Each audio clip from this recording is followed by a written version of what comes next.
সুপ্রিয় শিক্ষার্থীবৃন্দ, হিসাব বিজ্ঞানের অনলাইন ক্লাসে তোমাদের স্বাগত জানাচ্ছি। আমি মোহাম্মদ নুরুল হুদা, প্রভাষক হিসাব বিজ্ঞান, কর্ণফুলী সরকারি কলেজ, কাপ্তাই রাঙ্গামাটি। আজকে আমার এই ক্লাসটি বিবিএস পাস ফার্স্ট ইয়ারের জন্য accounting first paper. Accounting first paper আছে প্রিন্সিপালস অফ অ্যাকাউন্টিং, হিসাব বিজ্ঞানের নীতিমালা, চ্যাপ্টার 4।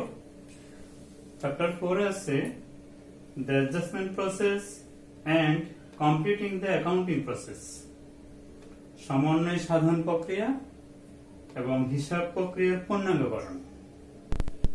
পূর্বের ধারাবাহিকতায় এটা এই অধ্যায়ের 6ষ্ঠ ক্লাস। গত ক্লাসে আমরা রিভার্সিং এন্ট্রি কি অর্থাৎ বিপরীত দাখিলা কি, বিপরীত দাখিলা কিভাবে দিতে হয়, কখন বিপরীত দাখিলা দিতে হবে, কখন বিপরীত দাখিলা দেওয়া যায় না, এবং সমন্বয় দাখিলা ও বিপরীত দাখিলার একটি গাণিতিক প্রশ্নের সমাধান করেছিলাম। আজকের ক্লাসেও আমরা অ্যাডজাস্টমেন্ট প্রসেস অর্থাৎ অ্যাডজাস্টিং এন্ট্রিজ এবং রিভার্সিং এন্ট্রি এর একটা সমস্যার সমাধান করব। অঙ্ক হিসাবে এটা হলো কোশ্চেন নাম্বার 5। আমি প্রশ্নটা নিয়েছি ন্যাশনাল ইউনিভার্সিটি বিবিএস পাস 2015 এর 11 নম্বর অঙ্ক। এই অঙ্কটা একটু ব্যতিক্রমী অঙ্ক। গত 4টা ক্লাসে আমরা যে অঙ্কগুলি করেছিলাম সেখানে একটা রেওয়া মিল দেওয়া থাকতো, এই রেওয়া মিলের নিচে কয়েকটা সমন্বয় দেওয়া থাকতো। আমরা সেই সমন্বয়গুলির সমন্বয় জাবেদা করতাম অর্থাৎ অ্যাডজাস্টিং এন্ট্রি করতাম। আজকের অঙ্কে আমার দুটো রেওয়া মিল দেওয়া আছে, অর্থাৎ আনএডজাস্টেড ট্রায়াল ব্যালেন্স আর অ্যাডজাস্টেড ট্রায়াল ব্যালেন্স, অসমন্বিত রেওয়া মিল এবং সমন্বিত রেওয়া মিল। এই দুইটা রেওয়া মিল দেওয়া আছে পাশাপাশি। এই প্রশ্নে কোনো নিচে কোনো আলাদাভাবে সমন্বয়ের লেনদেন নাই। আমাকে দুটি প্রশ্ন অর্থাৎ দুটি রেওয়া মিল দেখে দুটি রেওয়া মিল মিল করে সেখান থেকে আমাকে রোমান 1 এ অ্যাডজাস্টিং এন্ট্রি করতে হবে এবং রোমান 2 এ রিভার্সিং এন্ট্রি করতে হবে। আমার এই প্রশ্নে পাশাপাশি দুইটা রেওয়া মিল দেওয়া আছে। এই রেওয়া মিলের তথ্যগুলি থেকে অর্থাৎ সংখ্যাগুলি দেখে আমাকে বের করতে হবে অ্যাডজাস্টিং এন্ট্রিগুলি কি কি ছিল এবং এই অ্যাডজাস্টিং এন্ট্রির রিভার্সিং এন্ট্রি কি হবে সেটা। এবার আমরা মূল অঙ্কে যাচ্ছি। সুপ্রিয় শিক্ষার্থীবৃন্দ, আমার অঙ্কটা হলো আহমেদ কোম্পানি। আহমেদ কোম্পানির হিসাব বইতে রিকোয়ারমেন্ট 1 এ রোমান 1 এ আমাকে অ্যাডজাস্টিং এন্ট্রিজ করতে হবে। আমার পাশাপাশি দুইটা রেওয়া মিল দেওয়া আছে, অসমন্বিত রেওয়া মিল এবং সমন্বিত রেওয়া মিল। অসমন্বিত রেওয়া মিল এবং সমন্বিত রেওয়া মিলের সমন্বয়ে যে সমন্বয়গুলি সংগঠিত হয়েছে সেগুলি আমাকে এখন জাবেদার মাধ্যমে দেখাতে হবে। সাল হলো 2015 December 31। Date account status and explanation LF debit credit টাকা। আমি তোমাদের সুবিধার্থে প্রশ্নটা ছবি তুলে ভিডিওর মধ্যে দিয়ে দিব। আমি এখানে সমন্বয়গুলির নাম্বার করে দিয়েছি। অসমন্বিত রেওয়া মিলে অ্যাকাউন্ট রিসিভেবল আছে 4000 টাকা, সমন্বিত রেওয়া মিলে আছে 6000 টাকা। অর্থাৎ আমার অ্যাকাউন্ট রিসিভেবল 2000 টাকা বেড়েছে। আমার অ্যাকাউন্ট রিসিভেবল 2000 টাকা বাড়লে আমার আয়ও বাড়বে। তাইলে ওই আয়টা নিচের দিকে আছে, সাপ্লাস রেভিনিউ 2000 টাকা আমার সমন্বিত আমিলে আছে সাপ্লাইস রেভিনিউ 2000 টাকা, আবার সমন্বিত আমিলের সাথে অসমন্বিত আমিলের পার্থক্য হলো 2000 টাকা। অর্থাৎ অসমন্বিত আমিলে অ্যাকাউন্টস রিসিভেবল আছে 4000 টাকা, সমন্বিত আছে 6000 টাকা। তাহলে আমার অ্যাকাউন্ট রিসিভেবল 2000 টাকা বাড়বে। অ্যাকাউন্ট রিসিভেবল আমি 2000 টাকা বাড়ালাম, আবার আমার নতুন একটা আয় সৃষ্টি হলো। তাহলে সমন্বয় জাবেদাটা হবে, অ্যাডজাস্টিং এন্ট্রিজ হবে accounts receivable debit service revenue credit. বাড়লো কত টাকা? অ্যাকাউন্ট রিসিভেবল 2000 টাকা, ওইদিকে আয় বাড়লো 2000 টাকা। Two record service revenue on account, অর্থাৎ ধারে বাকিতে আয় হিসাবভুক্ত করা হলো। যদি এখানে নাম্বারিং করা নাই, আমি নিজেই করেছি। এরপরে আছে প্রিপেইড ইন্স্যুরেন্স। অসমন্বিত আমিলে আছে 4500 টাকা, সমন্বিত আমিলে আছে 2000 টাকা। অর্থাৎ আমার প্রিপেইড ইন্স্যুরেন্স 2500 টাকা কমে গিয়েছে। আমার সম্পদ প্রিপেইড ইন্স্যুরেন্স যখন কমে যাবে তখন আমার কি হবে? একটা খরচ সৃষ্টি হবে, এবং এই ইন্স্যুরেন্স এক্সপেন্স 2500 টাকা সমন্বিত আমিলে শেষের দিকে আছে, নিচে আছে ইন্স্যুরেন্স এক্সপেন্স 2500 টাকা। তাহলে কি হলো? আমার অসমন্বিত আমিলে প্রিপেইড ইন্স্যুরেন্স আছে 4500 টাকা, সমন্বিত তো আছে 2000 টাকা। আমার কমলো কত টাকা? প্রিপেইড ইন্স্যুরেন্স কমে গেল 2500 টাকা। আমি প্রিপেইড ইন্স্যুরেন্স 2500 টাকা কমাই দিলাম, অর্থাৎ ক্রেডিট করলাম। আবার নতুন করে খরচ সৃষ্টি হলো, ইন্স্যুরেন্স এক্সপেন্স 2500 টাকা। সমন্বয় জাবেদা হবে insurance expense debit prepaid insurance credit. Two record prepaid insurance expired, অর্থাৎ প্রিপেইড ইন্স্যুরেন্স মেয়াদ উত্তীর্ণ হয়েছে বা মেয়াদ শেষ হয়েছে। এরপরে 3 নম্বরে আমার সাপ্লাইস অসমন্বিত আছে 4000 টাকা, আবার সমন্বিত আমিলে আছে 1000 টাকা। অর্থাৎ একইভাবে আমার সাপ্লাইস কমে গিয়েছে 3000 টাকা। আনঅ্যাডজাস্টেড আমিলে সাপ্লাইস আছে 4000 টাকা, আর অ্যাডজাস্টেড আমিলে সাপ্লাইস আছে 1000 টাকা। কমলো কত টাকা? 3000 টাকা। আমি সাপ্লাইস কমিয়ে দিলাম 3000 টাকা, সাপ্লাইস ক্রেডিট 3000 টাকা, সাপ্লাইস এক্সপেন্স সৃষ্টি হলো 3000 টাকা। এই সাপ্লাইস এক্সপেন্স আবার আমার অ্যাডজাস্টেড ট্রায়াল ব্যালেন্সে নিচের দিকে দিয়ে আছে। আমার যে পাশাপাশি দুইটা আমিল দেওয়া আছে, শেষের আমিলে এই সাপ্লাইস এক্সপেন্সটা দেয়া আছে। তাইলে আমার সমন্বয় জাবেদাটা সঠিকই হলো সাপ্লাইস এক্সপেন্স ডেবিট 3000 টাকা, সাপ্লাইস ক্রেডিট 3000 টাকা। টু রেকর্ড সাপ্লাইস ইউজড, অর্থাৎ আমার সাপ্লাইস ব্যবহৃত হয়ে গেছে 3000 টাকা। আমি এই পর্যন্ত 3টা আমিল সমন্বয় জাবেদা দিলাম। এরপরে আস্তে আস্তে আমরা দিতে থাকবো। সুপ্রিয় শিক্ষার্থীবৃন্দ, আমার 4 নাম্বার অ্যাডজাস্টিং এন্ট্রিসে অ্যাডজাস্টেড ট্রায়াল ব্যালেন্সে, অর্থাৎ সমন্বিত আমিলে অ্যাকুমুলেটেড ডেপ্রিসিয়েশন অন ইকুইপমেন্ট দেওয়া আছে 1500 টাকা।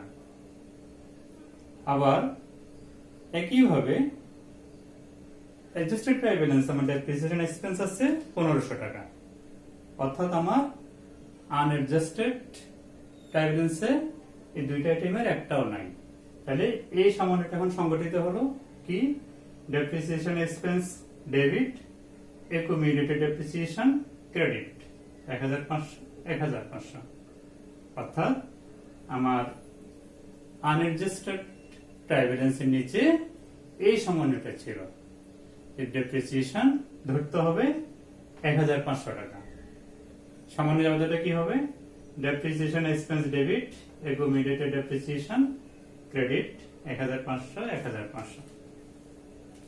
টু রেকর্ড ডেপ্রিসিয়েশন এক্সপেন্স, আমি সংক্ষেপে লিখলাম টু রেকর্ড ডেপ্রিসিয়েশন এক্সপেন্স, অর্থাৎ অবশ্যই খরচ হিসাবভুক্ত করা হলো। 5 নম্বরে আমার স্যালারিজ পেয়েবল, একইভাবে অ্যাডজাস্টেড ট্রায়াল ব্যালেন্সে আছে 2000 টাকা। আবার অ্যাডজাস্টেড ট্রায়াল ব্যালেন্সে স্যালারিজ পেয়েবল আছে, স্যালারিজ এক্সপেন্স আছে 2000 টাকা। অর্থাৎ এই দুইটা আইটেম একটাও আমার আনঅ্যাডজাস্টেড ট্রায়াল ব্যালেন্সে নাই, তাহলে এই সামান্যটা এখন আমাকে পোস্টিং দিতে হবে। Salaries expense debit, salaries payable credit, এটা অ্যাডজাস্টেড, দুইটা আইটেমে অ্যাডজাস্টেড ট্রায়াল ব্যালেন্স আছে 2000 টাকা 2000 টাকা। সামান্য জাবাদাটা হবে, অর্থাৎ অ্যাডজাস্টিং এন্ট্রি হবে salaries expense debit, salaries payable credit 2000 টাকা 2000 টাকা। টু রেকর্ড স্যালারিজ পেয়েবল,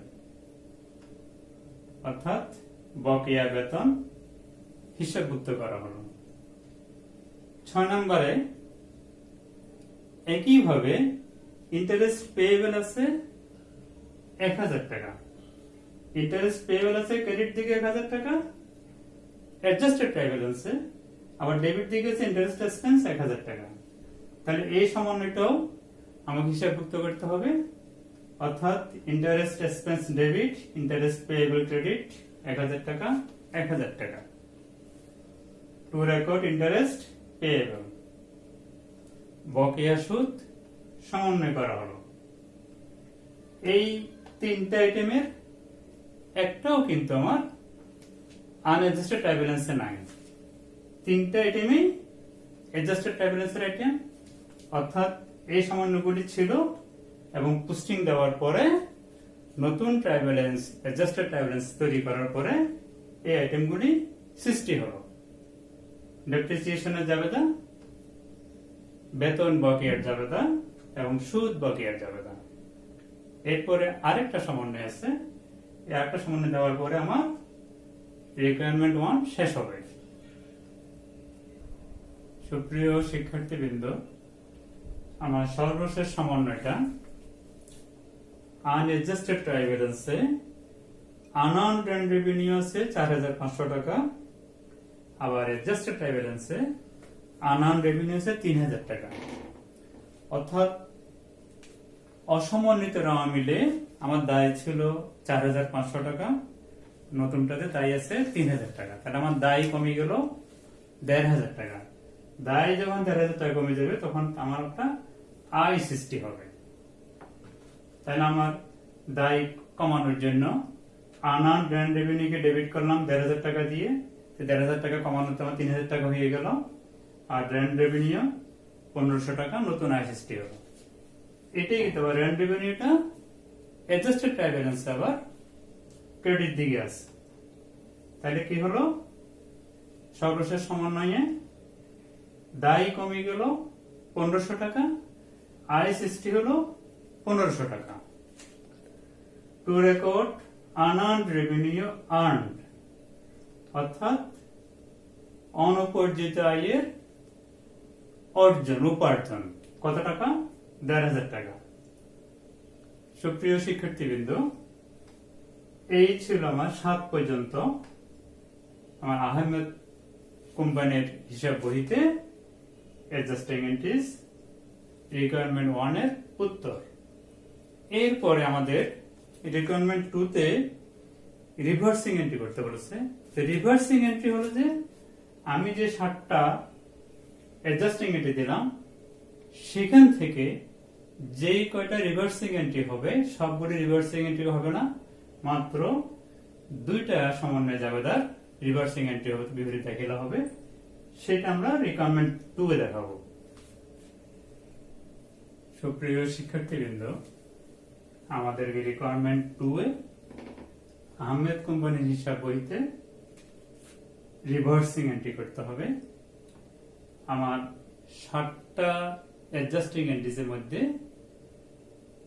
2টি জাবেদার রিভার্সিং এন্ট্রি হবে।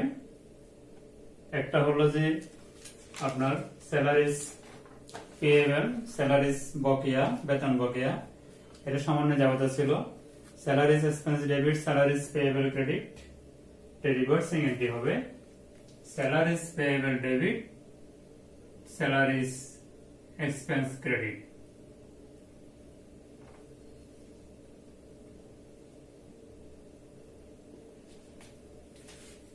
টাকা হলো 2000 টাকা।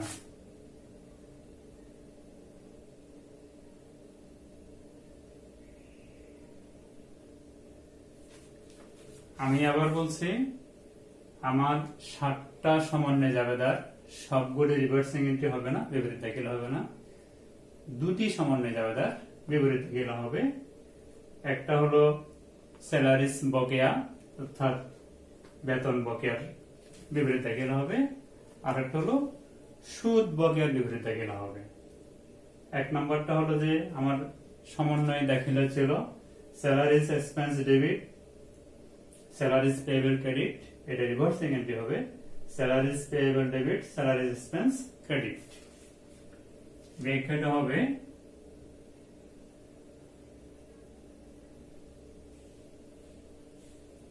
reversing entry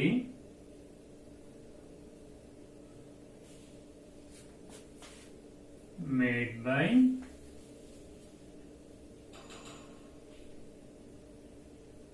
salaries payable.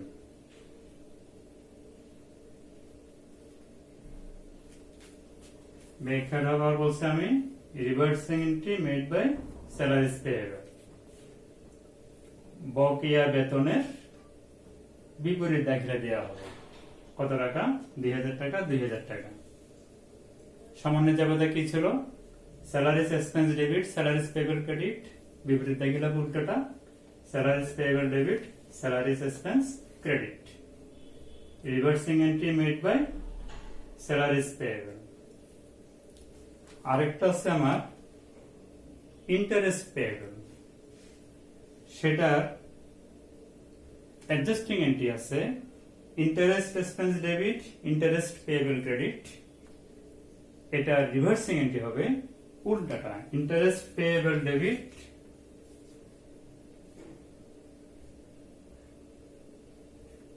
Interest payable debit,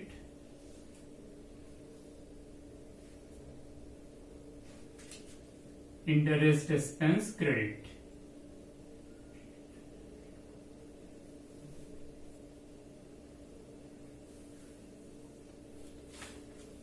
এটা অ্যাডজাস্টিং এন্ট্রি ছিল interest expense debit, interest payable credit. Reversing entry হবে interest payable debit, interest expense credit. টাকা হলো 1000 টাকা, 1000 টাকা। ব্যাখ্যাটা হবে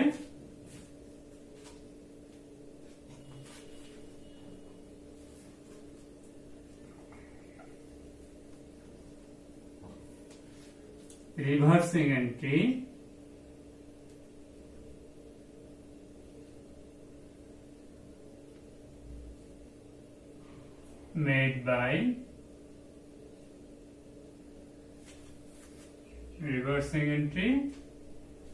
made by interest payable,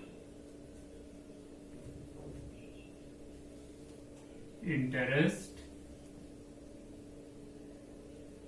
payable অর্থাৎ বকেয়া সুদের বিপরীত দাখিলা দেওয়া হলো interest payable debit, interest expense credit. টাকা হলো 1000 টাকা, 1000 টাকা। সুপ্রিয় শিক্ষার্থীবৃন্দ, এটাই ছিল আমার রিকোয়ারমেন্ট 2 এর উত্তর। আজকের ক্লাসে আমরা একটা ব্যতিক্রমী অঙ্ক, অর্থাৎ যে অঙ্কের রেওয়ামিলের নিচে সমন্বয় নাই, পাশাপাশি দুটি রেওয়ামিল দেয়া আছে, অসমন্বিত রেওয়ামিল এবং সমন্বিত রেওয়ামিল। অসমন্বিত রেওয়ামিল এবং সমন্বিত রেওয়ামিল এই দুটি থেকে আমি অ্যাডজাস্টিং এন্ট্রিগুলি কি কি হবে সেটা রিকোয়ারমেন্ট 1 এ তোমাদেরকে দেখালাম। এবং এই অ্যাডজাস্টিং এন্ট্রির মধ্যে কয়টা লেনদেন কয়টা জাবেদার রিভার্সিং এন্ট্রি হবে সেটাও আমি তোমাদেরকে দেখালাম। সুপ্রিয় শিক্ষার্থীবৃন্দ, আগামী ক্লাসে আরেকটি গাণিতিক প্রশ্নের সমাধান নিয়ে তোমাদের সামনে হাজির হব। এই আশাবাদ ব্যক্ত করে তোমাদের সকলের সুস্বাস্থ্য ও দীর্ঘায়ু কামনা করে আজকের ক্লাস এখানে শেষ করছি। ধন্যবাদ সবাইকে।